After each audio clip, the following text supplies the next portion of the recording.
ហៀបលេងបងថ្មិញសញ្ជឹងនឹកឆោមព្រលឹងព្រោះចង់ដេកផ្ដិតមិនបានខ្លួនប្រានបានយកតែចិត្តបានត្រឹមលិខិតចិត្តអន់ទាំងសា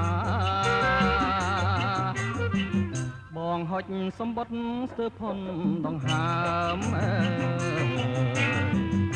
បែងដងចាប់ផ្ដើមសួរខ្លួនឯងថាបើ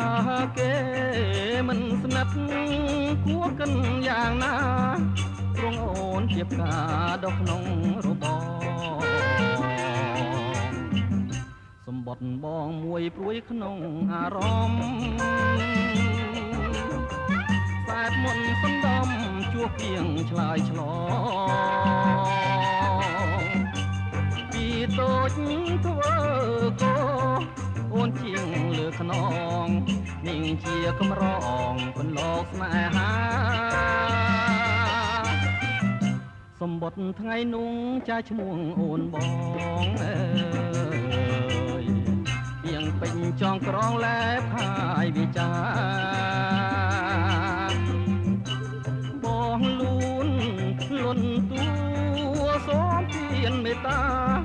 សូមចិត្តបុប្ផាប្រណីបងអ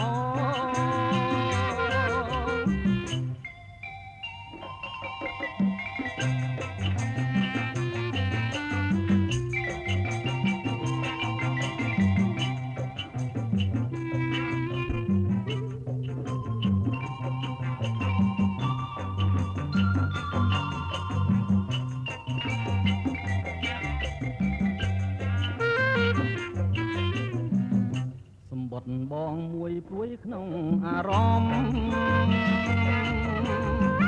ខ្សែមុនសណ្ដំជួបពីងឆ្លើយឆ្លងពីតូចធ្វើកោអូនជាងលើខ្នងនាងជាកំរងពន្លកស្នេហាសម្បត្តិថ្ងៃនោះចាឈ្មោះអូនបងអើយពីងពេញចងក្រងលែបហើយវាចាបងលូនលន់តួសូមទានមេត្តាសូមចិត្តបុប្ផាប្រណីបងផង